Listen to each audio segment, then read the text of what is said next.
Hi, this is Tom Rhodes. Please join me as I scour the four corners of the earth to bring you interesting and intelligent, funny people who will enrich your life with wisdom and laughter. I'll take you to Europe, Australia, all over America. I might take you to the peaks of Machu Picchu, the canals of Amsterdam, the Great Wall of China, or the swamps of Florida, and certainly the many, many comedy clubs and comedy theaters all over the world.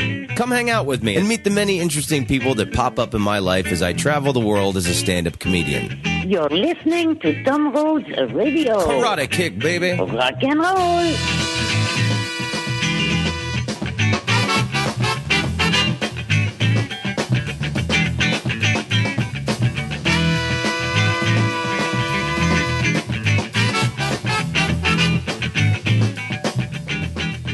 Welcome to Tom Rhodes Radio. Thank you for listening. Today's guest is Ron White. Ron White is one of my favorite comedians, and for very personal reasons.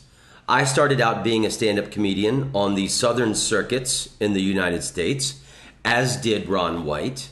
He's a guy, I've heard his name forever. We did the same clubs, and you know, I think I love Ron White because I know how hard he worked to get to where he is today. Ooh. Do you hear the lightning? That's the comedy gods approving of this episode. You know, when I had Jim Gaffigan on this podcast, the most beautiful thing he said this thing about Carrot Top. Whenever he hears people talking bad about Carrot Top, he feels like someone's insulting his family. That comedy and comedians are his family. And I know a lot of comedians don't feel that way, but I kind of always felt like it was a fraternal brotherhood, even with women and just everyone in the world who can be a stand-up comedian. All that matters is if you're a good comedian or not. It doesn't matter if you're black or white or gay or straight or wherever you're from. So the comedy gods still approve of this introduction. So Ron White, for me, kind of also gives me inspiration that an older comedian who works his ass off can still bust the lid off of the roof of show business and make it the way he's made it. He's slept in rest areas and in cars and all the horrendous things that so many other comedians have to endure. And now he's selling out massive theaters.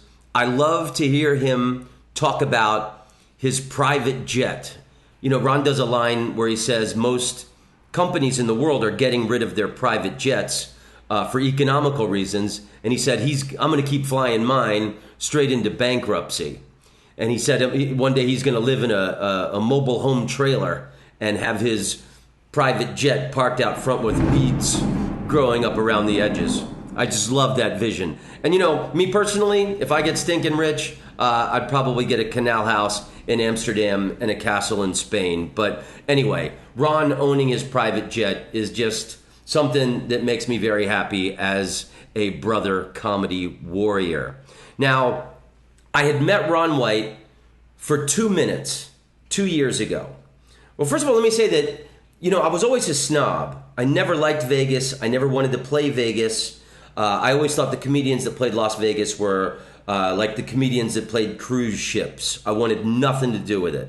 So only in the last few years, at playing at Brad Garrett's Comedy Club at the MGM, have I really started to love Las Vegas. There's great restaurants, there's great shows going on, and there's great comedians performing all over the city. It's not the old hacky mother-in-law joke comedian Vegas of 50 years ago. Things are definitely cool and happening there. So I had never met Ron White, even though we have many mutual friends. And I was at Brad Garrett's Comedy Club at the MGM 2 years ago, and I was going to the bathroom. He's walking up, and he's smoking a cigar. And I'm like, Ron White, hey, my God, it's so nice to finally meet you. And I said, look, I'll be right back. He goes in, smoking his burning cigar, and they kicked him out because you can't walk into a club, even if you're famous, with a burning cigar. So he was gone by the time I got back. It was an odd story. We talk about it in this episode later, but I thought my chance at meeting him was, I don't know, it was just an odd occurrence. So through mutual friends, thank you, Kathy Nelson, who put this together. Last month, when I was back in Las Vegas, Ron was performing at the Mirage. That's right, comedy gods. I said the Mirage.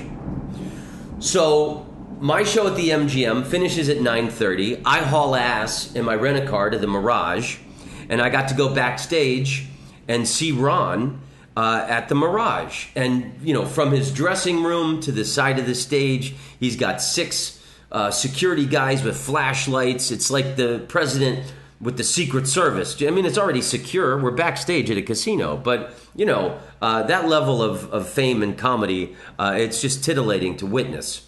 So I got to watch him absolutely destroy the place for an hour and 45 minutes. And then I got to observe him meeting his fans afterwards. And then Olivia Newton-John, the pinnacle of female beauty, once upon a time in mass media, stopped by to say hello to Ron and to tell him that she was a fan. And yes, she still looks stunning into her 60s. And then I got to go into Ron's dressing room and have this conversation with him. So this is the very first conversation I've ever had with Ron White. He's someone I love and respect. And for me, watching Ron White do comedy, it's like watching your favorite sports team that wins every time, because the man never fails to disappoint, and he's got hard-hitting jokes. And quite frankly, he's kind of one of the men and comedians I aspire to be, because he's got consistency, he's dedicated to it, and his jokes always crunch you right in the heart of the matter. And that is why it is my pleasure to present to you now the one and only Ron White.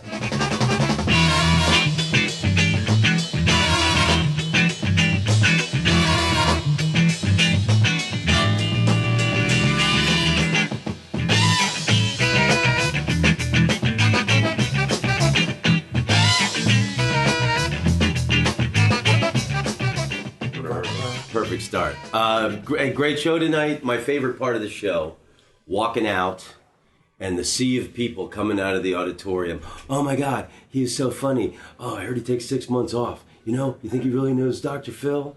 It was like really cool to just the love of people and hearing their little snippets of conversation as they were leaving the theater, man. That was really beautiful. Yeah, that's something that I won't ever get to experience probably. So it's kind of a weird thing because I do these VIP things after the show, so you kind of get a little glimpse of how they feel about it all. But outside of that, and you know that, being a comic too, that you don't know how you'll never see you on stage, and you don't know what they say when they walk out of one of your shows. Yeah, but granted, you are a solid performer, but as a comedian in a nightclub, they don't. You got to win them. I got to win them over every night because, like, most of the time they don't know who I am.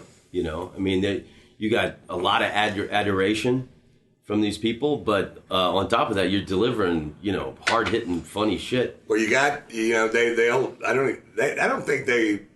don't really fuck around to find out what they'll let me get away with, and I continue to try to produce it,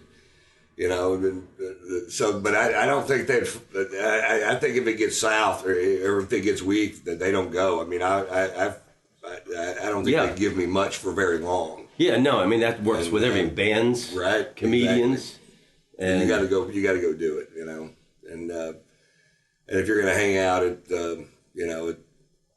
and do this, and you have this gig, at the Mirage in a big room and stuff, you better be going at it. You better be working it and, trying to stay, relevant and not, and only by relevant, all I mean by relevant is doing new shit, trying new stuff, How often do you turn over new stuff? Because it seemed like, there was like brand new stuff in there. It depends. How old is the Muslim woman with one eyeball story? A month. And it seemed like a really worked out, 5-minute bit. Okay, 2 months. I don't know. All right, 3 years. No, it's a new bit. So it's but it's it's easy to work them out, once you find the content, and so that's what you get good at. Well, it seems like because you called back to it, you had a lot of callbacks. I'm watching you from backstage, which was great, and as a comedian, you're like. Like a boxer, you work the body with a ton of like short stuff, it seemed like at the beginning, and then at the end, after you had done an hour, you slowed down and told some stories, So you were hitting them with heavy artillery at the beginning, it seemed like. Yeah, the whole front end of that show's not 9 months old. The whole first half hour of it isn't 9 months old. Never been published in any way. So I heard an interesting point that somebody made about the comedy boom, and then there was kind of a comedy unboom, and people blamed it on different things. But one of the things, and you and I rode out the unboom, right? But one of the things that I heard somebody say that one of the reasons it was, and I thought it was interesting, was that the guys that were in the top position, the top draws in those comedy clubs, didn't change their act. So and they didn't. The Love Master and those guys, the Dom Irrera, those guys didn't change their act, and so people would come back, and it was fantastic. They're great comics, but they didn't move on very well. A lot of them didn't, and I'm not saying none of them, and I'll probably get chastised for even saying that, but that's just a point someone made, and I thought, well, that could be valid. Because I noticed some of that myself. I was guilty of it myself. For fucking, when I was just doing clubs, nobody gave a fuck. I didn't have to move on. I didn't put out a record. It took me 16 years to write my first record. I know the feeling. Yeah. Yeah. But I remember when that boom, whatever, I wouldn't call it a collapse. It was like all the, cities had 5 clubs, and then it went to one club, the One Strong Club. But I was a feature act. I mean, I think we've been doing comedy about the same time. And, I've just missed you everywhere. And we've got so many mutual friends, and we have similar bad habits, and I'm surprised we never met each other before. But I remember a lot of those headliners were spoiled, making $5,000 a week. And then when they would stop being sold out every night, they didn't want to go out for less money. And me being a strong feature act, I was in the right position. Like going from like $600 a week to $1,500 a week to headline, Jesus, that was a fortune. Yeah, so I was headlining clubs then, but I was a pretty reasonable headliner that went to a very reasonable headliner. So I went back to about $1,600 for a period of time, and when I just wanted to quit comedy altogether because I felt like I was a better comic and I was getting less money, and but I wasn't selling tickets. I mean, I just wasn't selling tickets. There was nothing else I could say. Because once they got to the "you're not selling tickets" argument, I couldn't say, "Yes, I am. Look at all those fucking people," because they weren't there. In Austin, Texas, I could sell 40. And that was my, my fucking deal. Well, I remember in the 80s they would say, if you're selling tickets, you could fuck the boss's wife. Right. Oh, absolutely. You could do whatever. Guys who were just out of control. I like that you told that story about Jeff Foxworthy and you guys coming to Vegas. When things were starting to pop. That you told the story about playing at the Riviera, and you're like, wow, man, me, Ron White, I'm at the Riviera, and I can totally know this feeling, and you think you're staying at the Riviera, but you're staying at the El Rancho or Morocco, some shitty gig like that. I just watched Top 5, that Chris Rock movie, and there's a scene in there where he's partying in Houston. It was just some sex drug party, and the mattress is covered with this other guy's sperm. He's sleeping on this tiny corner, all balled up, and it's I know so many moments like that. I mean, what are your I mean, not like that, but I mean, back in the just being on the road forever and playing these clubs. What are your fondest and strangest memories of that period? For me, there was just a period of time that I was, just eating acid and and fucking, and going on stage I was bored. Wow. You know, I was bored and self-destructive. You know, still am to this day. And I was banned from the fucking Punchline in Atlanta for 10 years. Wow. For eating acid on New Year's and not being able to quite finish it off. Really? Because I went on stage once on mushrooms, and I thought it was hilarious. I liked it too. No one else did. I liked it too. I thought I was very conceptual. I thought I made some really good points. Right. But when they banned me from the club, even though I thought 10 years was a little much, they should have. It was unprofessional. What I did was unprofessional. I just. How many times did you go on an acid? And what was? You know what? Did you get any golden knowledge nugget? I think probably. You know, I probably did. It was always, it was just, it was just a part of a period of my life that happened kind of in my 20s and then in my, and then again in my late 30s. That I always kind of I always liked that feeling. What I used to say was, I like to get too fucked up and then come down a little bit. I don't like to creep up on a buzz. I like to get where I'm just fucking almost out of control. And I'm like, all right, if I just hang in here for a minute, I'll ease back into something I can fucking deal with. And so I've always liked to get too fucked up and then come down and settle into it. I don't know if that makes any sense. It makes perfect sense. I'm pretty drunk. Yeah, no, because I always looked at it. My dad was the drunk. life of the party. My dad always had a cocktail in his hand. My dad loved comedy. He's the reason I'm a comedian. He had comedy albums. And I've been a heavy drinker my whole life. I busted my head open in Philadelphia. See the scar. And I haven't drank in a year and a half. It's been a new experiment for me. Yeah, nice. But I still love drinking. Love everything about it. And partying. And I had there was a brief couple-year period after I had my sitcom where I was really angry and had a lot of money, and I was living in New York City, and I was doing a lot of cocaine. And I heard Richard Pryor say that felt he was at his best when he, doing a little coke and going on stage. For me, cocaine was the worst. Yeah, fucked up the timing. Yeah. When I was doing it, I didn't write any jokes. Yeah, mouth dry. I thought that was the absolute worst way to be on stage. So I tour all the time. I'm from the United States. I consider myself a patriot. I met my first wife during the Vietnam War. She's from this quaint little village outside of Phnom. I could never pronounce that word. Ottawa.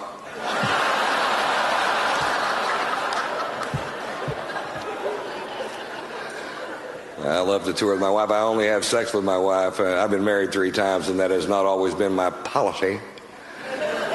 But I find a lot of comfort in having one sex partner because she knows what I like, and I know what she won't do. And it turns out there's a list she won't do, and the first thing on the list is talk about the list. It's hard to figure out what to get her for her birthday. Last year I got her something with a cord. Not good. This year I got her breast implants, and I've never been a big fan of plastic surgery, but I got to admit I've had a lot of fun playing with these things. I haven't given them to her yet. I just keep them on my tour bus and just rub them in my face. And I'm glad they clean up easy. What? I'm just glad they're not made out of corduroy. That's all I'm saying. I'd have to have them Scotch guarded.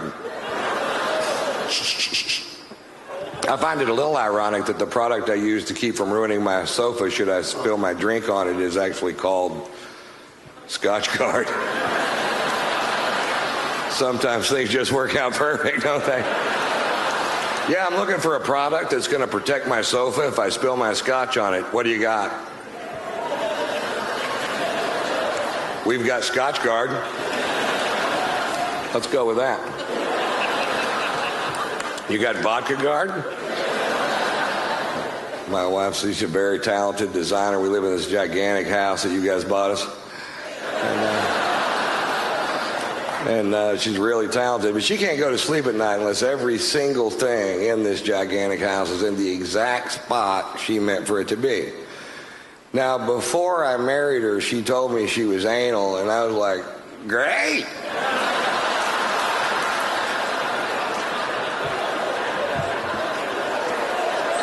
It turns out there's two kinds of anal, and she's the wrong one. We were watching CNN the other night, and they were doing a story about NASA and about that astronaut lady that went crazy and tried to kill that other woman. Really funny. And it wasn't just about that, but it was about NASA and how they're just not as thorough as you'd think they would be, and they're always backing up and covering their tracks, which they are. And I guess because so many women are going into outer space, they've just allotted $10 million for a study to see if there are any dangers in a woman suffering from PMS to have her menstrual cycle in zero gravity. I'm like, hell yeah, there are dangers. In a weightless environment, the psycho bitches can fly. Did you play that Coconut Grove Improv? And I did it with Vic Hemley once. We rode out a hurricane. Oh, that's right. A hurricane. That's right. That's I remember because I was there right after that. You guys like wrote shit on the walls and stuff. We thought we were gonna die. I mean, this was before Katrina in New Orleans. You know, that was hurricane. What was it? That was bad. Yeah, I wiped. I mean, just there was fucking debris 20 feet high on both sides of the street when they fucking cleared the roads. And I was there like a month later, and it looked like that. Yeah, that's right. The whole city was wrecked. The club had shut down, I think, for 3 days, and neither one of us had the money to skedaddle or whatever, and just things are smacking. And I'm old friends with Vic. It was a beautiful bonding experience, but I'll never forget in that. We work together still. Vic and I do. Oh, I didn't know that. I adore. Yeah, I was with him. We just did the theater at Madison Square Garden together. Wow. We've done. He does all my New York stuff with me. So we've done last weekend. Yeah, we worked with him last weekend in Salamanca, at some place in Salamanca, and Victor's wonderful. Yeah, he's an old great friend of mine. But in that Miami condo, I'll never forget. There was a pamphlet of all the local Alcoholics Anonymous meetings in the Miami Greater Dade. It was the schedule for the AA meetings. And then there was a cassette tape, and there was a title on it that said, "Is Herpes Forever?" So I thought, that was really spoke volumes about the guys that were rolling through there. Yeah. But when I lived in New York City, 98, 99, Vic would call me up and say, "Hey, man, I've got some pork on the grill and collard greens."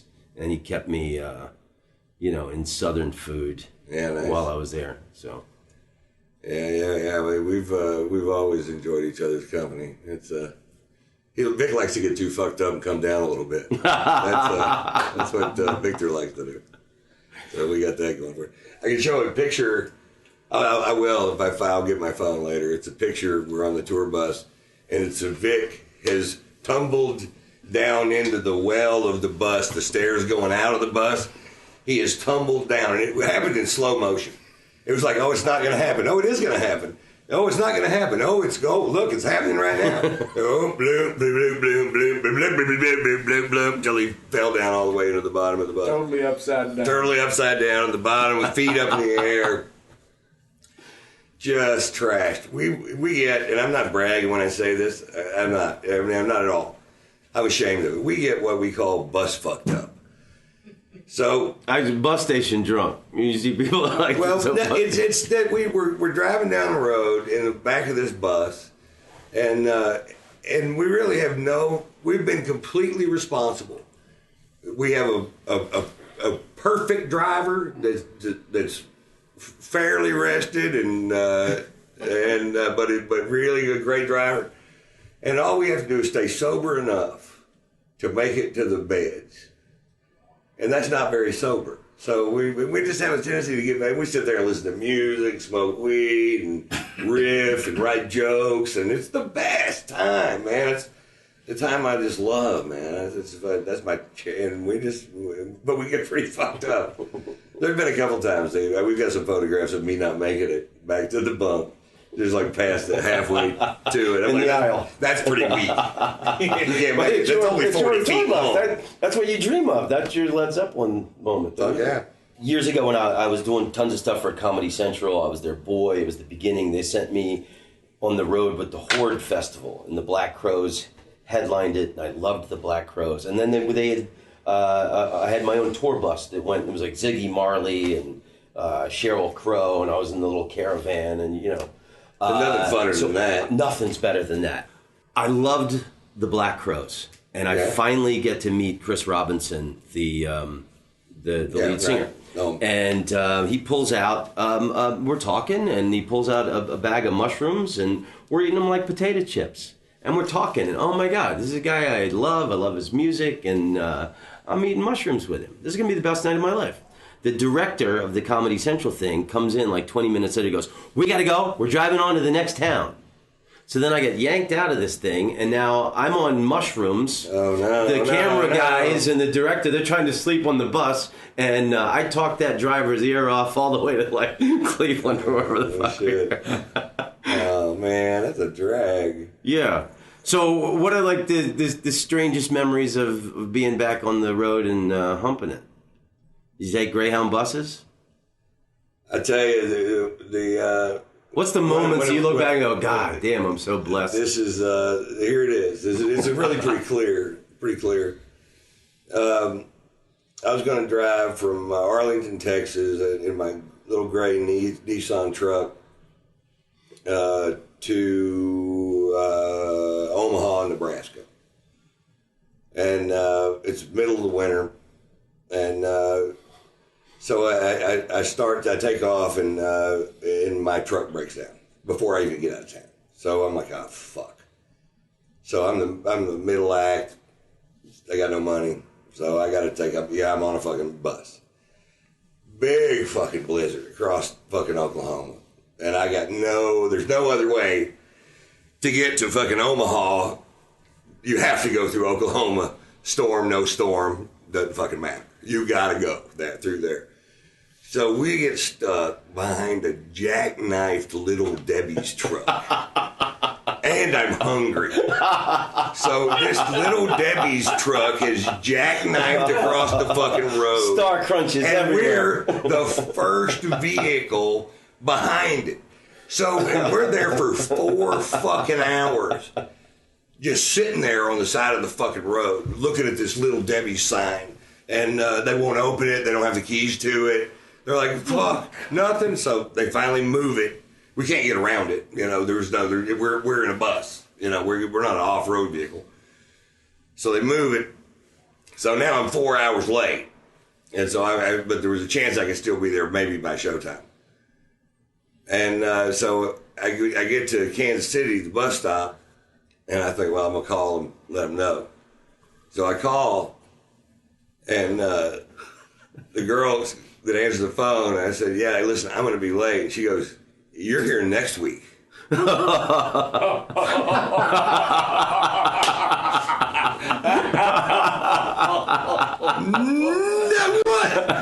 I called and verified this date with a girl that worked at that fucking office. And so now I got no money to get back with. So I had to talk them into just letting me ride back to where I came from for fucking nothing. Like I wanted to do it, you know, just and then the next week I drove back in my fixed little fucking truck and did it again. So that, I mean, but you know, just life on the fucking road, my choice. I chose it over whatever else. You know, I chose it over a lot of things. You know, I let it be the priority over a ton of things in my life. I know the feeling. And so, and this is, you know, and this is where it got me or where I'm at. So, and it's who I am. So, I don't apologize for it. And, but I don't think anybody else was wrong either, you know. It's just, these are the decisions I made. I had so many relationships ruined, destroyed because I was on the road too much. And I always think now, like my wife, you know, she's in Holland. I Skype every day with her. I bought my mom a MacBook computer. She's 76. Does she ever aim it at her cooch? I know it's not. I know it's not in my business. I can get her on here. I will wake her up. But I always wonder, like, how many relationships might have worked had today's technology existed, right, 10, 20 years ago. Yeah. See, my wife is asleep in the fucking room, so she's here with me. Margo is. My wife normally travels with me all the time. She went to visit her family. That certainly proves you're in a good relationship if you can travel with somebody. Well, she's Margo. I don't know if you know anything about my wife. She's a singer-songwriter, and she's a beast, just a flat fucking beast. She's a throw down fucking vocalist and is a great songwriter. So she has a hit on the radio right now. It's number 24 on the Billboard charts, adult contemporary. The song she writes with John Oates. What's the song? It's called what is the new song that I haven't heard on the radio yet? It was going to be how they have Never Too Late. Sorry, that's the name of Thank You. Never Too Late. Yeah. I started this tour this summer in Las Vegas, and while I was in Vegas, I broke this tooth off at the gum line in an alcohol swimming pool related incident.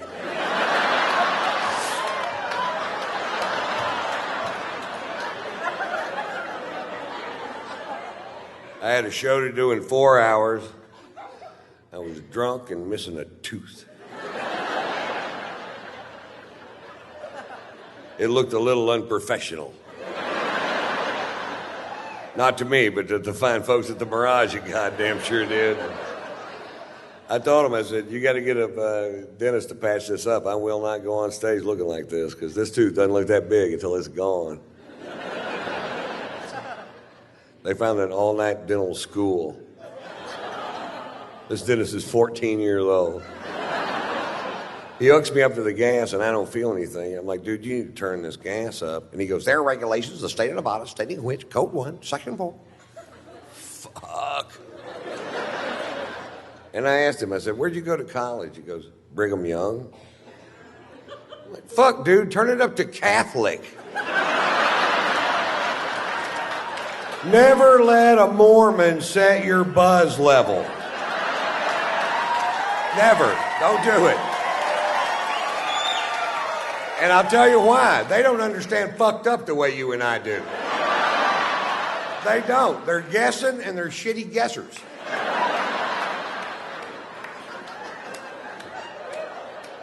When he got through with the procedure, you could still tell which tooth he worked on because it was a different color.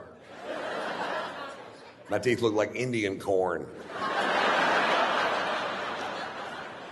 We have so many mutual friends, but we didn't meet until 2 years ago. And so, I've heard a million stories about you, and we played a lot of the same clubs. Always wanted to meet you. And I'm at Brad Garrett's comedy club at the MGM 2 years ago, and you come walking up down the aisle. I'm like, oh my God, fucking Ron White's here. I finally get to meet Ron White and hang out with him. I'm going to the bathroom. I got to go on and headline the show in a minute. And I go, Ron, nice to meet you. I go, I'm going to the bathroom. I'll see you in a minute. And so, I go to the bathroom, and I wasn't gone 4 minutes. And I walk back into the club, and you're gone.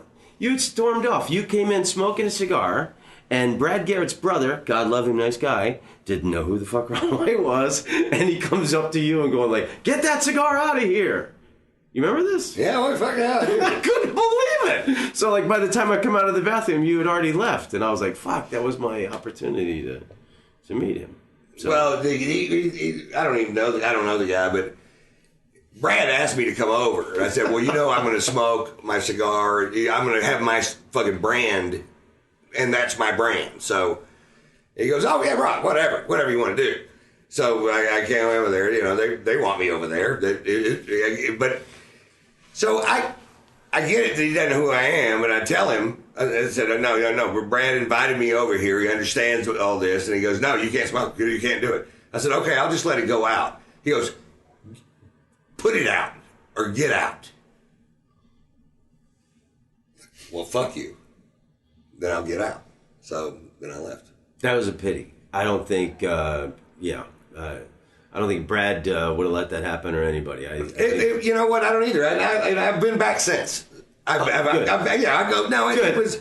I was crestfallen. I was like, I finally get to hang out with Ron. It was, part of it's my ego. I shouldn't. Who the fuck am I to come smoking a big fucking cigar in a fucking non-smoking venue? It's unnecessary. I have a tendency now not to do it at all. If it's a venue, unless it's a venue I'm the main act, I won't come in there and smoke, and I'll drink on stage, but I won't come in there and smoke a cigar. Even though they'll let me most of the time. I mean, almost 100% of the time they don't care. But right. But if they're not there to see me, then it seems odd to the people that I'm smoking in there. The people that don't know me, and most people don't know who I am. So I would guess that most people don't. I like you told the story about hanging out with Dr. Phil, and that you guys are buddies and stuff. My wife studied psychology in college, and so sometimes, we'll be having a moment or something will be happening, and she'll, break me down psychologically. Yeah. So does that happen with Dr. Phil? He's like, Ron, you walking around with your lit cigar and you feel entitled? No. No, Dr. Phil, not only does he not give unsolicited advice, he doesn't give solicited advice. Literally, I was going through a divorce where I'm just getting gut kicked in the fucking alley by these two divorce lawyers simultaneously while they're jacking each other off. And it's killing me. It's just literally killing me. And I'm playing golf with Doc. I'm telling him, man, these divorce lawyers, God damn it, Doc, this thing is just fucking tearing me up. I don't know what to do. And he goes, keep your head still when you putt. And I said, what? He goes, you're moving your head when you putt. If you were putting better, you'd probably feel better. Quit moving your head. That's it. Not, I'm so sorry you're going. No fucking big sympathy stuff. But he's just a great guy. Yeah, I really do. I admire him. I think he's funny as fuck. I tuned into his. I don't watch his show that much, but if I'm flipping through, he's a buddy of mine, so I'll listen to what he's saying. I don't plan it, but I'll watch it. It was a lady on the show that had a Chihuahua whose feet had never touched the ground. She took this Chihuahua out of the Chihuahua pussy at birth. And claimed that she could telepathically communicate with this dog, and it was the smartest dog in the history of any animal in the history of anything. And Dr. Phil goes, I guarantee you something. Let me guarantee you something. If that dog was on his back pissing in his own face, he wouldn't know where the piss was coming from. That's it. So I'm like, well, that's pretty funny. So you disagree, huh, Doc? I know you're a big reader. What book are you reading now? Willie Nelson's life story. It's a long story. It's just his autobiography. It's good. It's good. He's pretty honest. It doesn't. It's almost like Jagger's in that. You walk away from Jagger's autobiography not liking him at all. Did Mick Jagger write one? Yeah. Oh, yeah. Keith Richards did. No, they both did. They did. Okay. Yeah. And but I mean, Jagger's just so arrogant that he doesn't even see his life story as something you'd look at it and go, well, you're a total fucking pig, dude. I mean, he doesn't see it that way, and but if you read Keith's story, Keith's books, they had a lot of. They're very interesting to read them both because they have so many similarities. I mean, from their childhood almost, their early adolescence and when they met. I mean, all those stories are the same. And then the stories of when they made those records and all that stuff's the same, and just some of the background stuff is different. But as a history story, they verify each other out that that's true what they're saying. And but I walked away from Keith Richards' autobiography thinking better about Keith, and going, well, this is a great fucking guy. That was really, he was generous in the book about the way he played guitar and secrets and things that he knew about. Open G tuning. Open G, right, exactly. And so, and then, and Jagger was just more about, and then I fucked his wife and fucked her, and then I fucked her in the fucking ass, and then I fucked her in the mouth with a chin on my dick. There was not one moment since that band first formed that somebody wasn't tonguing his balls and popping his mushroom cap. Fuck no. Oh yeah, no shit. Keith was whacked out on heroin for 10 years. And then he came out of it, and that's when the, struggle in the band happened. What did you get out of the Willie Nelson book? Well, I'm not finished with it, but it really talks about the struggle. I mean, how he was a great songwriter, and but in Nashville he wanted to be a performer, and but Nashville really doesn't cotton to singer-songwriters. They like singers and songwriters. They don't know how to mix them. They don't want it to be that way. They don't know how to do that. That's not how their system works. There are people that are songwriters, and they get there at 9 o'clock in the morning, they stay till 5 o'clock in the evening, and they write songs. And they do it in a formula that they know by that day makes hits. And they're good at it, too. And they make gillions of fucking dollars. And they like singers that are off the charts fucking talented. But they don't want to compromise any of that for somebody that can write a song, or vice versa. They want the songwriters writing the songs and the singers singing the songs. And so Willie Nelson came there, and he was just different. I mean, he was just different, but it also talks about his background and how he ended up as a child being a poet, and just his background, why it all added up to him. How he got to where he was, why it all added up to Willie Nelson. So, and that part of it was very, very, very fucking generous to me. The guy wrote Crazy, for fuck's sake. Right, and they were saying, no, you're no good. You're no good. One of the greatest songs of all time. Really, even Crazy? Yeah, no, even Crazy. It's not good. Nobody's going to listen to it because it's not this formula. It's so literally, he was at Tootsie's fucking Orchid Lounge, which is still there today, in 60 fucking 7 or whatever it was, I don't remember, and singing Crazy, which he'd just written, and Patsy Cline's husband was in the crowd, and he comes up to him and goes, "You're coming with me." And he goes, "Where are we going?" He goes, "We're going to my house. Patsy, you got to hear this song." He goes, "It's 1:30 in the morning. She's going to be asleep." He goes, "I'm going to wake her up. You got to hear it." Well, so there you go. And then they said that it started off, it wasn't very good because she tried to sing it with his phrasing, and nobody can sing like Willie. Nobody sings with that fucking jazz phrasing. So they had to make her sing it like her before it was great. And then her rendition of it was the best ever. Nothing can challenge her rendition of it. And then it was one of the biggest selling songs in the history of country music. What's your favorite Willie Nelson song? Crazy. I like Blue Eyes Crying in the Rain.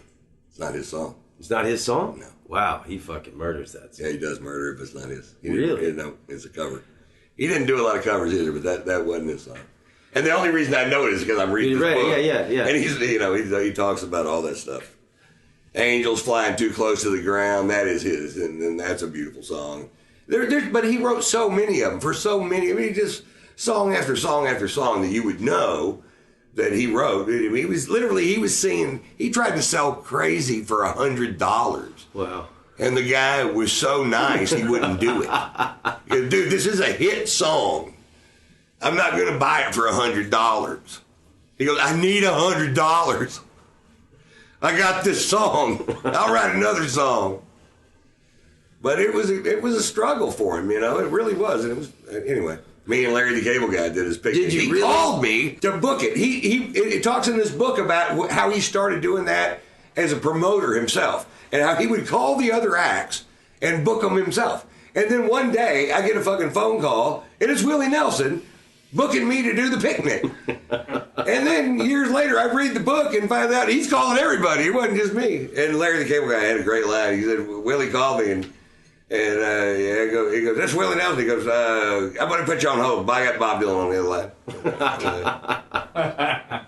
What was it like? Because that was what I was going to say was I saw him at the Hollywood Bowl once, and then I took a trip to Austin once for the 4th of July picnic. This one was in Fort Worth, the one that I was in, that Larry and I did, Dan Whitney and I, and it was a cool deal. Blue Collar had just gotten big. He and I were both really getting really popular, and they were paying us almost nothing to do it. He goes, all right, I'm gonna give y'all $8. Is that all right? And I'm like, yeah, that's fine. I'll do it. Fuck yeah. I just want to come do it. Fuck yeah, I'll do it. So I'm fucking, and why wouldn't I fucking do it? I'm sitting on Willie's bus smoking a big fat joint. I'm just fucking John Prine and fucking David Allan Coe. And wow. Really? Well, I'm having the time of my goddamn life. My life. Well, the picnic I saw, David Allan Coe was there, and I've seen him twice. Vastly underrated. Oh, fucking amazing. I love David Allan Coe. His bus is so fucking amazing because it's been his bus for fucking 30 years. And so it's shaped like him. You know, the chairs that he sits in and his body are all shaped exactly the same because he does 200 nights, right, Pat? Mm-hmm. So, and he's got pads and pencils hanging. His memory's so bad that he has pads and pencils hanging all over the bus. And then he's got posters hanging over the window, so there's no light in it. And then he's got any figurine or poster or image of him or records or anything they've ever sold or stacked up, and and he just rides in the back of this thing and writes songs. And but if he's just walking around, all he has to do is just jot something down because there's just pads and pencils hanging from the ceiling. And he goes, I just forget. And but fucking on stage, he fucking rocked it, fucking beat it the fuck up. Had a long ponytail, purple. This guy, I don't even know how old he is. 100. He's such a badass. Fucking just a motherfucker. David Allan Coe, Jesus Christ. The greatest version of "Please Come to Boston" ever. He did. But would you lay with me in a field of stone? Jesus. Right. Yeah, what are you looking for? You need let's get some pads and pencils hanging for this guy in case the lightning strikes again. Yeah. Yeah, and that was just, that was really one of the most memorable weekends I've ever had, of just doing Willie's thing. So it's, I hope he talks about that weekend later in the book. Because I'm not up to it yet, so I hope he does. Oh, cool. I got busted with weed in Florida last year. Less than a gram of weed. And they took my happy ass to jail. I've been partying in Florida for years. I didn't even know they had laws. Looked to me like everybody just run amok down there. And I'll run amok with you. I will run the fuck out of amok with you.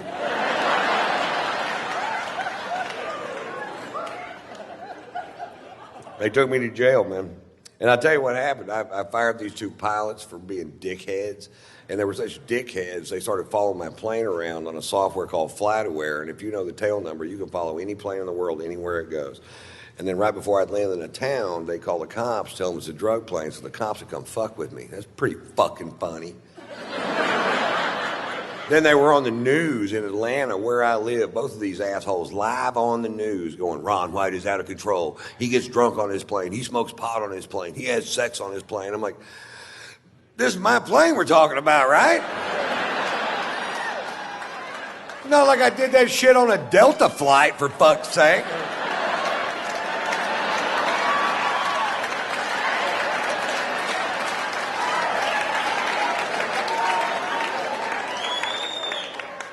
No, my phone's off.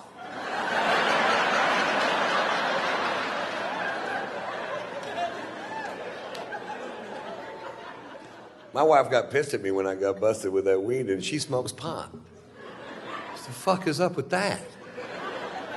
I come home, she goes, "You smoke too much pot." I said, "Oh, let me get this straight. You smoke the correct amount of pot."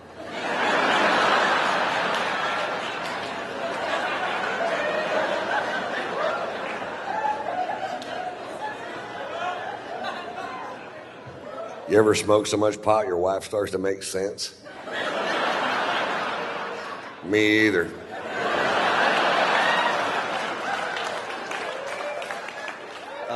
You have your own tequila out, and you mentioned Larry the Cable Guy. You're like the best dressed tequila. That's like a high end product.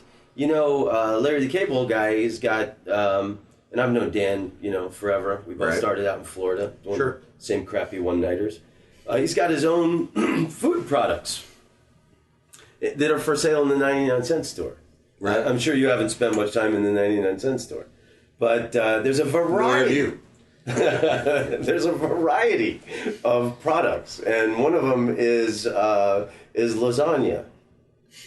99-cent lasagna? Like the lasagna shells. And obviously whoever signed the check to get all these food products made must not have been aware of his shit lasagna joke that he used to do about layering the... Really? This yeah, is true? he's got... Yeah, it's true. Yeah, and there's like a beer...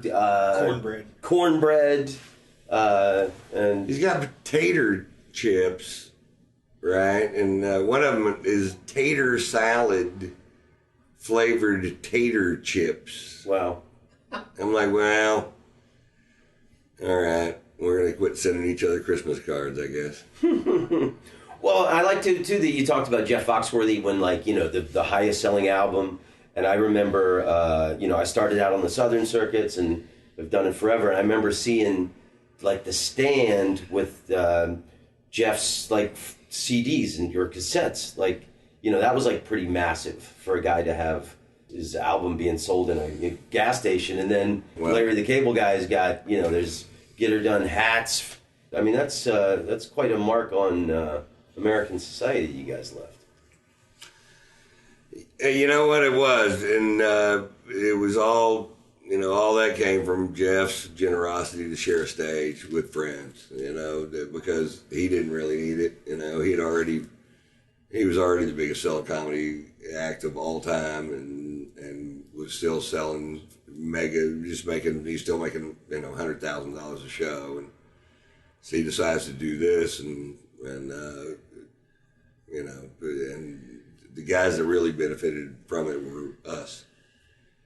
He did too. I mean, it was good for all of us, but good Lord, what it did for me, I have no idea what I'd do without it. I have no idea. Because something's got to happen to make you famous, just like it did you. All this catalyst happened for you way before it happened for me. And that with all this perpetual motion that had all these things that happened, and that propelled you to where you were to stay where every comic in the country wanted to be you, and that's it. And so something's got to happen to make that happen, or it doesn't happen. So that was what happened for us. That's what happened for me. That's what made me famous. Was fucking Blue Collar One sold 4 million fucking DVDs, and I couldn't go into a fucking Walmart without just being mobbed. And I'm way less famous now than I was 10 years ago. You think so? Oh, I know so. Because when that album came out, and then the next one sold 4 million too, when a comedy album comes out, even more than the musical album, people share it with each other. And I know that's true because I was such a big Steve Martin fan back in the day that I had Let's Get Small with me all the time and played it for everybody I saw. Literally. Even if I didn't know you, I'd go, "Hey, listen to this."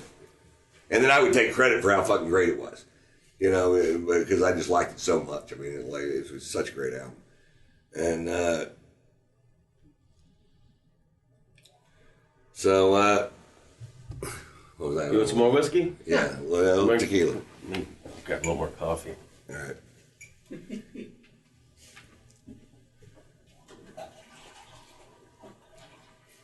Goddamn, and they believe Olivia Newton-John drinks like a fish. Does she really? Does she drink? She's a sweetheart. Did they find her husband? Yeah, no. Didn't her husband? Because I was playing in Australia when her husband like disappeared. I guess he was here tonight. Oh, he was. Okay. Some strange, mysterious story. Nobody else knows that?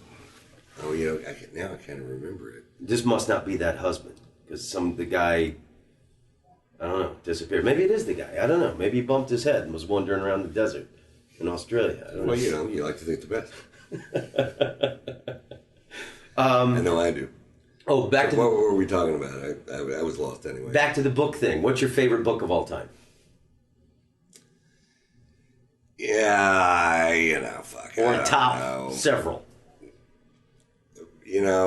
As far as just a great fucking read, a book that I have laying around my house that I'll just pick up and read passages of it, like it was a Bible, is A River Runs Through It. I think is the most beautiful piece of literature I've ever read. And, you really walk away from that book just seeing everything that he saw his entire life. And and the movie, even though the movie was part of two different books, is also very well done by Robert Redford, and I'm totally queer for Brad Pitt, especially in that movie and Legends of the Fall, who Legends of the Fall. What straight guy wasn't beaten off to this shit. Yeah, totally. Yeah, so but anyway, I gotta say, if I had to pick a book if I was going to recommend somebody read a piece of fiction that really wasn't fiction, I don't think, and I would have to pick that book, A River Runs Through It. She busted him with internet porn when he was 15, and I felt so sorry for him. She called me just squawking. And I felt horrible for the kid, because when I was 15, I was so horny I could jack off to the Sears catalog. And that's just big girl panties and lawnmowers. I can't imagine being 15 years old and having an unstoppable stream of pornography piped straight into your goddamn bedroom. When I was a kid, I had to earn porn, man. You had to wait till your friend's dad went out of town on business. You had to pull down a rickety spring-loaded attic ladder. You had to crawl up into a dusty, spider-ridden fucking crawl space, forage through cardboard boxes till you find an 8mm reel. Then what? Learn how to work a fucking projector. That's what. And after all that, you got silent, bushy porn. And if there was a soundtrack, it was always so fucked up you couldn't understand it. He's going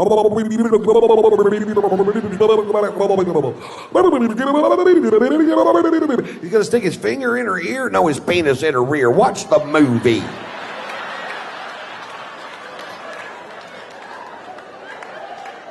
We had one friend that was 2 years younger than us, and he went, "She put it in her mouth."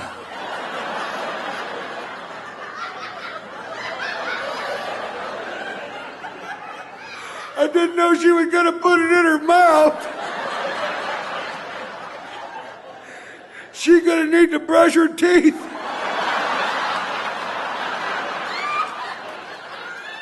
Not yet, but she will. Watch the film. Note to self, put it in her mouth.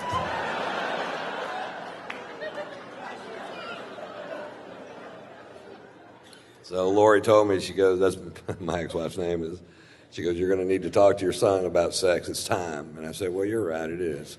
And she goes, "When are you going to do it, Ron?" I said, "He's going to be at the house this weekend, so I'll talk to him then." And I said, "Okay, fine." I said, "Marcia, turn off television." I said, "Turn it off. I need to talk to you."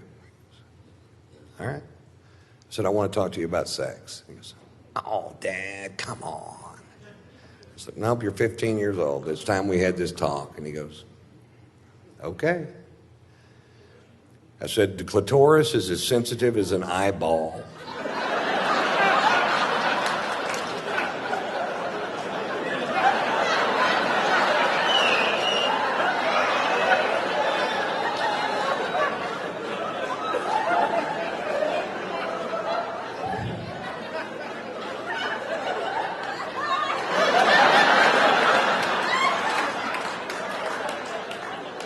Is that it? That's all I got. Don't go rubbing on it if it's dry. Turn that TV back on, boy. What about safe sex, Dad? Yeah, it's never safe. Their husbands always come home. That's a fucking myth. Your son graduated from college in Orlando? Where'd he go, UCF? No, he went to a college called Full Sail, which is a media school. Yeah. So with a degree in recording arts. Cool. My sister used to do the orientation there for many years. Right. It's a degree that you can work at Starbucks with or wherever you want to work. My son sells kratom. That's what he does. What's that? Kratom is it's a herb that's grown in Indonesia. It's in the kind of the coffee plant thing.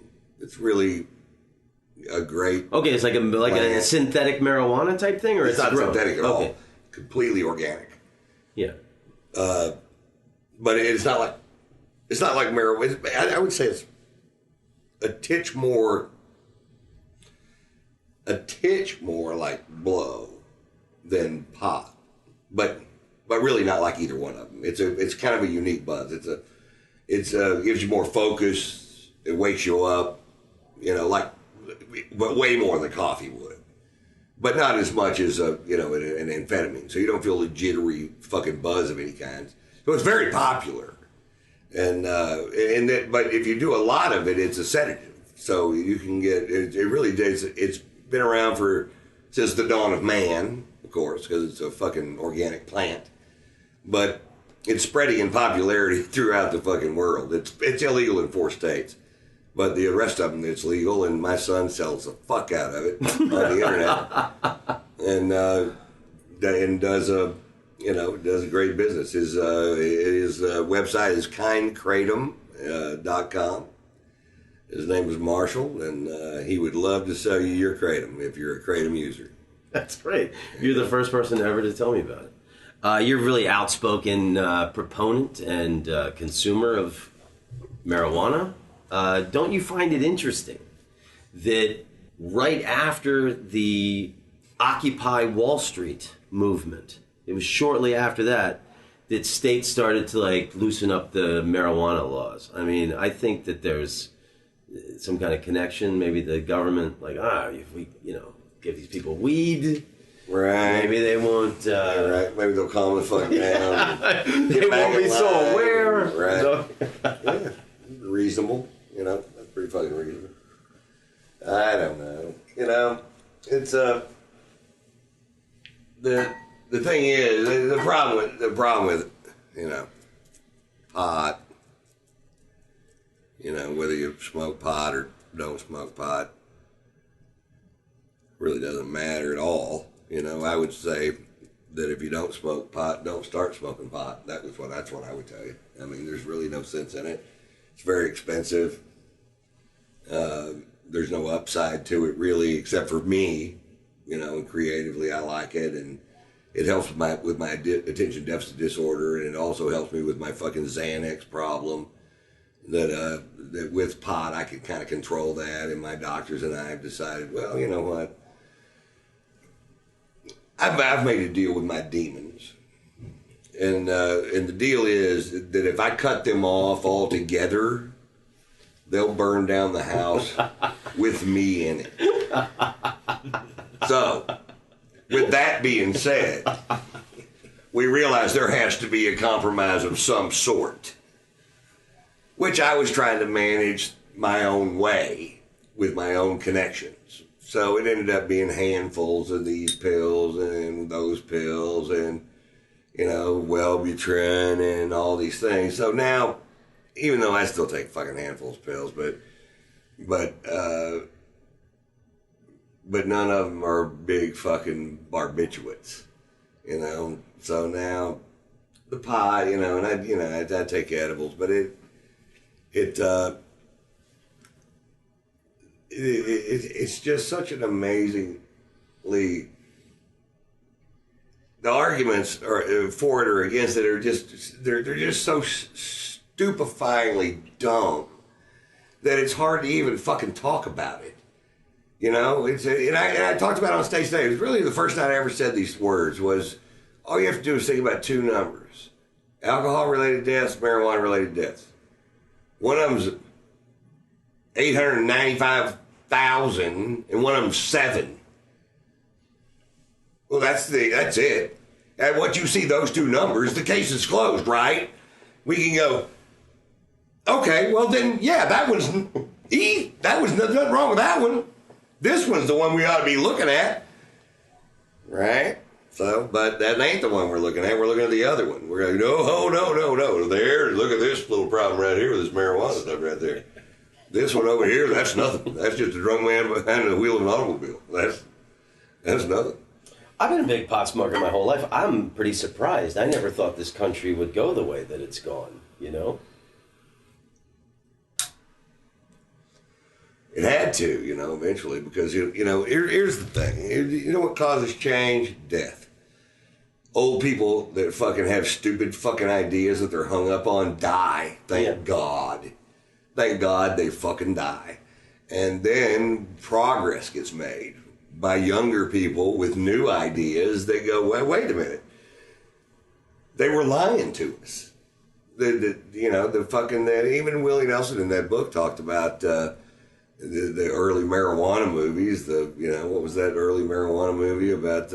Reefer Madness. Reefer Madness, right? I watched it as a kid. It's hilarious. And I'm like, fuck. I never played a ragtime piano when I was high. The guy's like playing the piano and he's all like looking crazy and smoking it. It's a brilliant point that older people die with these fucked up, and life moves on. Life moves on. I mean, Vic does a beautiful, Vic Henley, who we talked about earlier, does a beautiful bit about his grandfather being a racist. And it's a new piece that he's doing that is really fucking good. He's closing with it. And about how he tried to change his grandfather, how he was embarrassed as a young guy from Alabama that was very progressive to have a racist grandfather. And it's a beautiful fucking piece of comedy that's so fucking brave and important that I don't know, I'm not even gonna, of course I'm not gonna try to do it for you, but if you ever have a chance to hear it, it's a wonderful piece of comedy. What is the greatest joke you think that you've ever written?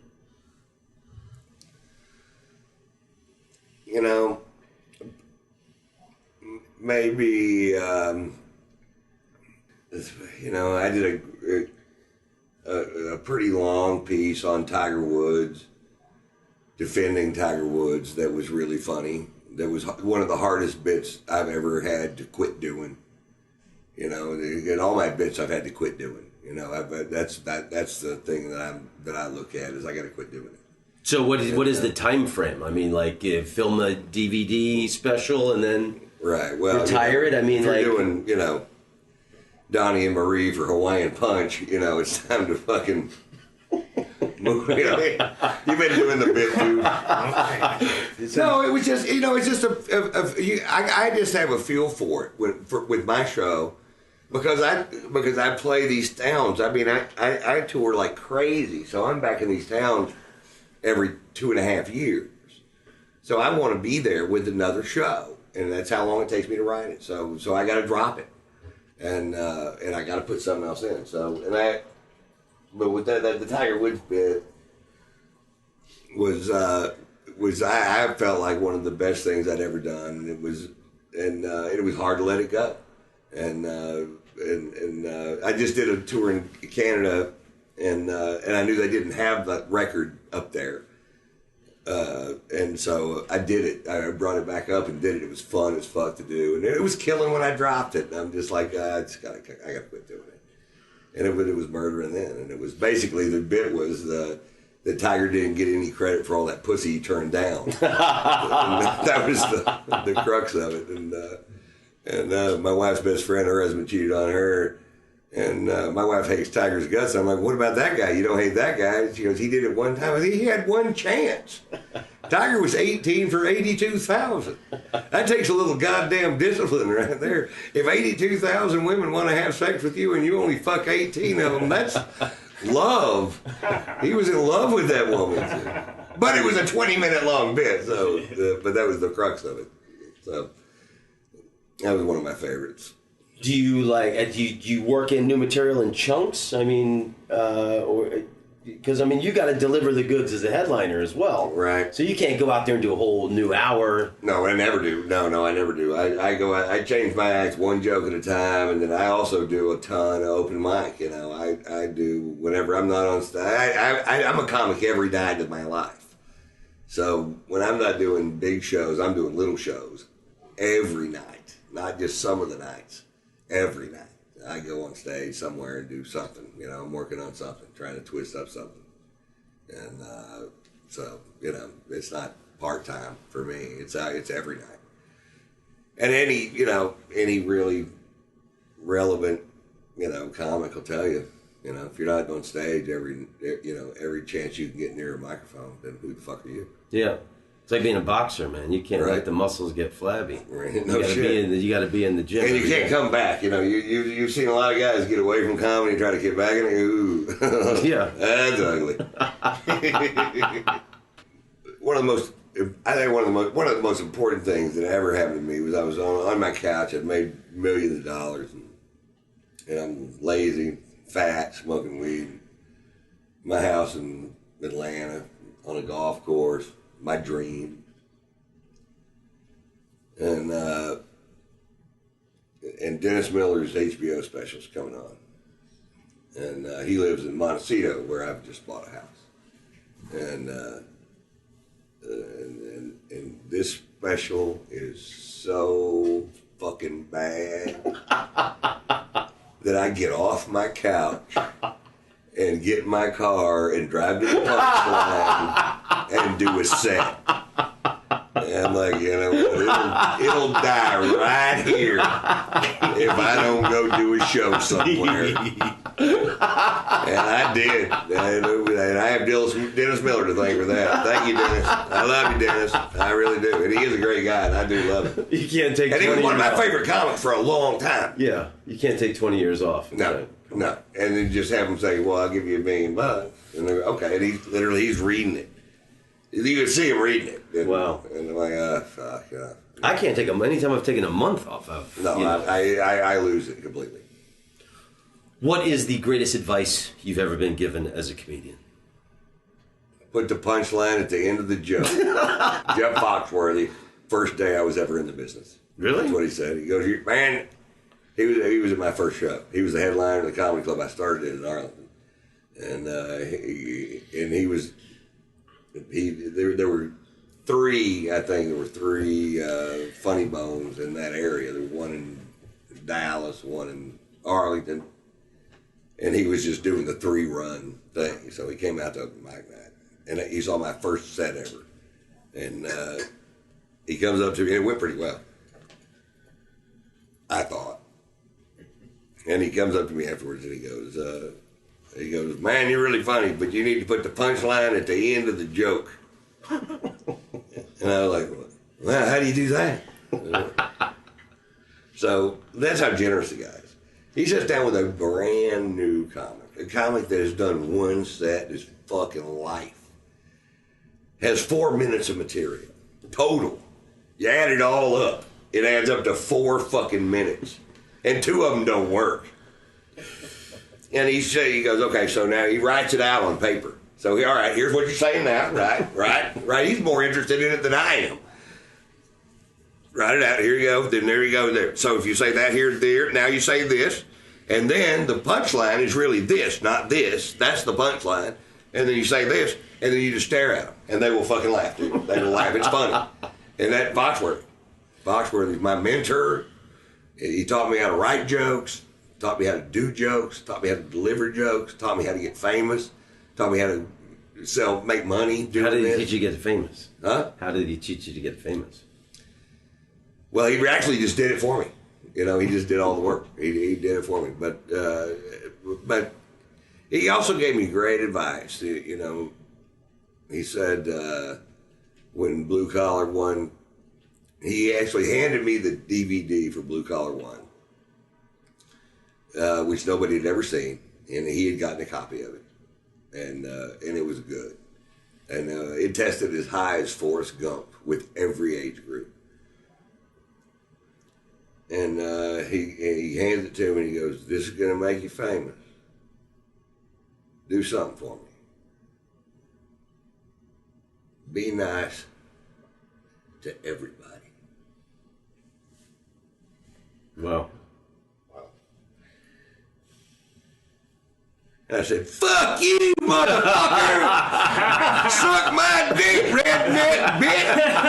And I took that CD and I jacked off on it.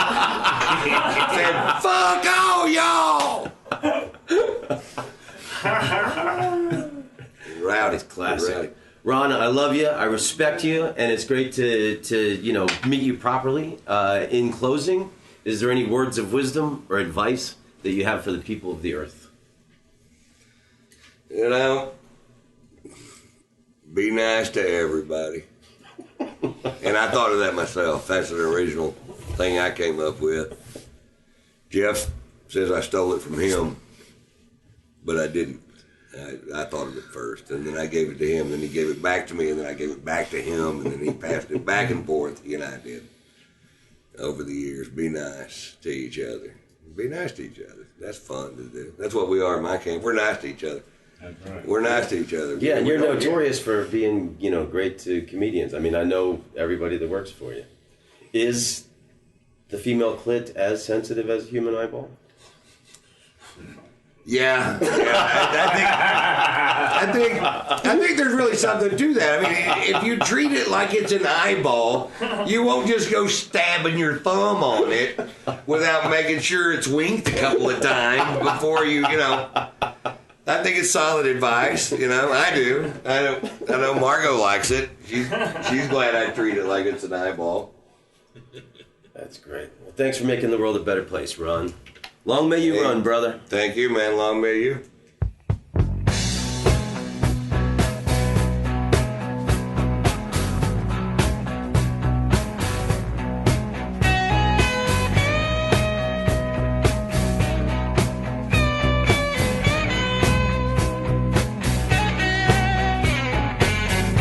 NC 42 just about to go insane. I've been